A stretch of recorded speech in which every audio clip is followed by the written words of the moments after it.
Hello everyone, welcome to ಮನೆ ಅಡುಗೆ. ನಾನು ಸೌಂದರ್ಯ. ಇವತ್ತಿನ ವಿಡಿಯೋದಲ್ಲಿ ಮ್ಯಾಂಗೋನ ಬಳಸ್ಕೊಂಡು ಮನೇಲೇನೆ ಈಸಿಯಾಗಿ ಯಾವ ರೀತಿಯಾಗಿ ಐಸ್ ಕ್ರೀಮ್ನ ಮಾಡ್ಕೊಳ್ಳೋದು ಅಂತ ಹೇಳ್ಬಿಟ್ಟು ತೋರಿಸ್ಕೊಡ್ತಾ ಇದ್ದೀನಿ. ಈ ಐಸ್ ಕ್ರೀಮ್ನ ಮಾಡೋದಕ್ಕೆ ಕ್ರೀಮ್ ಹಾಗೆ ಸಕ್ಕರೆ ಯಾವುದನ್ನು ಕೂಡ ಬಳಸೋದಿಲ್ಲ. ತುಂಬ ಸಿಂಪಲ್ಲಾಗಿ ಮನೆಯಲ್ಲಿರೋವಂಥ ಇಂಗ್ರೀಡಿಯೆಂಟ್ಸ್ನೇ ಬಳಸ್ಕೊಂಡು ಮಾಡ್ತಾ ಇರೋವಂಥದ್ದು. ಇದನ್ನು ಮಾಡೋದಕ್ಕೋಸ್ಕರ ಮೊದಲಿಗೆ ಇಲ್ಲಿ ಒಂದು 10ರಿಂದ 15 ಅಥವಾ 10 ಆಗೋಷ್ಟು ಗೋಡಂಬಿನ ಒಂದು 20 ನಿಮಿಷ ನೆನೆಸ್ಬಿಟ್ಟು ನಾವು ಫೈನ್ ಪೇಸ್ಟಾಗಿ ರುಬ್ಕೊಳ್ಬೇಕು. ಸಣ್ಣ ಜಾರ್ಗೆ ಸೇರಿಸ್ಕೊಂಡು ಇದನ್ನು ಫೈನ್ ಪೇಸ್ಟಾಗಿ ಮಾಡ್ಕೊಳ್ಬೇಕಾಗುತ್ತೆ. ನೋಡ್ತಾ ಇದ್ದೀರಲ್ಲ, ಈ ಹದದಲ್ಲಿ ಮಾಡ್ಕೊಳ್ಬೇಕು. ನಂತರ ಇಲ್ಲಿ ಒಂದು ಕಡಾಯಿಗೆ ಒಂದೇ ಒಂದು ಗ್ಲಾಸಷ್ಟು ಹಾಲಲ್ಲಿ ಮಾಡ್ಕೊಳ್ತಾ ಇರೋವಂಥದ್ದು. ನಾನು ಜಾಸ್ತಿ ಹಾಲು ಕೂಡ ಉಪಯೋಗಿಸ್ಕೊಳ್ತಾ ಇಲ್ಲ. ನೋಡಿ, 1 ಗ್ಲಾಸಷ್ಟು ಹಾಲು, ಗಟ್ಟಿ ಹಾಲು, ನೀರು ಸೇರಿಸಿರಬಾರ್ದು. ಗಟ್ಟಿ ಹಾಲನ್ನ ಕಾಯಲಿಕ್ಕೆ ಇಡಬೇಕಾಗುತ್ತೆ.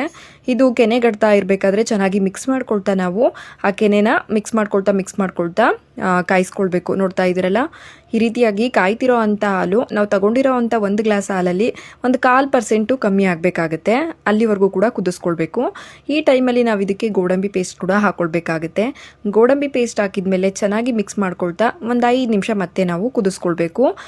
ಸ್ಪೂನಲ್ಲಿ ಈ ರೀತಿ ತಿರುಕೊಳ್ತಾ ನಾವು ನೀಟಾಗಿ ಮಿಕ್ಸ್ ಮಾಡ್ಕೊಳ್ತಾ ಒಂದು 5 ಮಿನಿಟ್ಸ್ ಕುದಿಸ್ಕೊಂಡ್ರೆ ಸಾಕು. ನಮಗೆ ಸ್ವಲ್ಪ ಗಟ್ಟಿ ಬರುತ್ತೆ.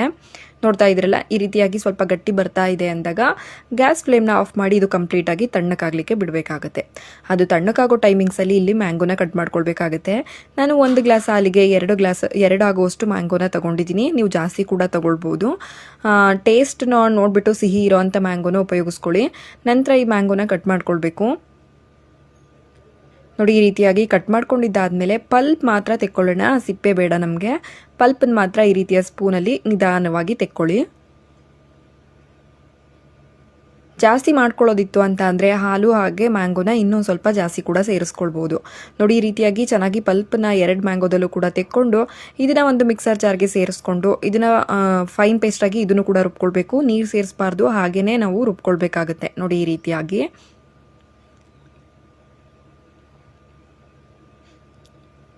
ನಂತರ ಇಲ್ಲಿ ಹಾಲು ಆರಲಿಕ್ಕೆ ಇಟ್ಟಿರ್ತೀವಲ್ಲ, ಅದು ಕೂಡ ತಣ್ಣಕ್ಕಾಗಿರುತ್ತೆ. ನೋಡ್ತಾ ಇದ್ದೀರಲ್ಲ ಎಷ್ಟು ಗಟ್ಟಿಯಾಗಿ ಆಗಿದೆ ಅಂತ ಹೇಳ್ಬಿಟ್ಟು. ಹಾಗೆ ಕೆನೆನೂ ಕೂಡ ಚೆನ್ನಾಗಿ ಕಟ್ಟಿದೆ.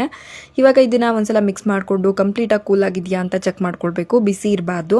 ಕಂಪ್ಲೀಟಾಗಿ ಕೂಲ್ ಆಗಿದೆ ಅಂತ ಅಂದಾಗ ಇದಕ್ಕೆ ಒಂದು ಅರ್ಧ ಟೀ ಸ್ಪೂನ್ ಆಗೋಷ್ಟು ಏಲಕ್ಕಿ ಪುಡಿನ ಹಾಕ್ಕೊಳ್ತಾ ಇದ್ದೀನಿ ಫ್ಲೇವರ್ಗೋಸ್ಕರ. ಹಾಗೆಯೇ ನಾವು ಫೈನ್ ಪೇಸ್ಟಾಗಿ ರುಬ್ಕೊಂಡಿರೋ ಅಂಥ ಮ್ಯಾಂಗೋ ಕೂಡ ಹಾಕ್ಕೊಳ್ತಾ ಇದ್ದೀನಿ. ಮ್ಯಾಂಗೋ ಹಾಕಿದ್ಮೇಲೆ ಸ್ವಲ್ಪ ಚೆನ್ನಾಗಿ ಒಂದ್ಸಲ ಮಿಕ್ಸ್ ಮಾಡ್ಕೊಳ್ಳಿ. ಹಾಲು ಹಾಗೆ ಮ್ಯಾಂಗೋ ಹೊಂದ್ಕೊಳ್ಳೋ ರೀತಿಲಿ ಈ ರೀತಿ ಮಿಕ್ಸ್ ಮಾಡ್ಕೊಂಡಿದ್ದಾದಮೇಲೆ ಸಿಹಿಗೆ ಬೇಕನ್ಸಿದ್ರೆ ನಿಮಗೆ ಸಕ್ಕರೆ ಅಥವಾ ಬೆಲ್ಲನ ಹಾಕ್ಕೊಳ್ಳಿ. ಮ್ಯಾಂಗೋ ಮೇಲೆ ಡಿಪೆಂಡ್ ಆಗುತ್ತೆ. ಮ್ಯಾಂಗೋ ಜಾಸ್ತಿ ಸ್ವೀಟ್ ಇತ್ತು ಅಂತಂದರೆ ಸಕ್ಕರೆ ಹಾಗೆ ಬೆಲ್ಲ ಎರಡೂ ಕೂಡ ಬೇಡ. ಮ್ಯಾಂಗೋ ಲೈಟಾಗಿ ಸ್ವೀಟ್ ಕಮ್ಮಿ ಇದೆ ಅನಿಸಿದರೆ ನೀವು ಸ್ವಲ್ಪ ಬೆಲ್ಲ ಕೂಡ ಸೇರಿಸ್ಕೊಳ್ಬೋದು. ನೋಡಿ, ಬೆಲ್ಲ ಹಾಕಿದ್ಮೇಲೆ ಒಂದ್ಸಲ ಚೆನ್ನಾಗಿ ಮಿಕ್ಸ್ ಕೊಡ್ಕೊಂಡು ಮತ್ತೆ ಇದನ್ನು ಮಿಕ್ಸರ್ ಜಾರ್ಗೆ ಸೇರಿಸ್ಕೊಂಡು ನಾವು ಒಂದ್ಸಲ ರುಬ್ಕೊಳ್ಬೇಕಾಗುತ್ತೆ. ನೋಡಿ, ಒಳ್ಳೆ ಕಲರಲ್ಲಿ ಬರುತ್ತೆ ನಮಗೆ ಮ್ಯಾಂಗೋ ಹಾಕಿ ಮಿಕ್ಸ್ ಮಾಡ್ಕೊಂಡಿದ್ದಾದಮೇಲೆ. ಇವಾಗ ಮತ್ತೆ ಇದನ್ನು ಒಂದು ಮಿಕ್ಸರ್ ಜಾರ್ಗೆ ಸೇರಿಸ್ಕೊಂಡು ಪಲ್ಸ್ ಮೋಡಲ್ಲಿ 1-2 ಸಲ ರುಬ್ಕೊಳ್ಳೋಣ. ನೋಡಿ, ಈ ರೀತಿಯಾಗಿ ಗಟ್ಟಿಯಾಗುತ್ತೆ. ಇವಾಗ ಇದನ್ನು ಒಂದು ಮೋಲ್ಡ್ಗೆ ಶಿಫ್ಟ್ ಮಾಡ್ಕೊಳ್ಬೇಕಾಗುತ್ತೆ. ನಿಮ್ಮ ಹತ್ರ ಯಾವುದಿರುತ್ತೋ ಅದೇ ಮೋಲ್ಡ್ಗೆ ಸೇರಿಸ್ಕೊಳ್ಳಿ. ಏರ್ ಟೈಟ್ ಕಂಟೈನರ್ ಆದರೆ ಸಾಕಷ್ಟೇ. ನೋಡಿ, ಈ ರೀತಿಯಾಗಿ ಫಿಲ್ ಮಾಡ್ಕೊಂಡಿದ್ದಾದಮೇಲೆ ನೀಟಾಗಿ ಒಂದ್ಸಲ ಟ್ಯಾಪ್ ಮಾಡ್ಕೊಳ್ಳೋಣ.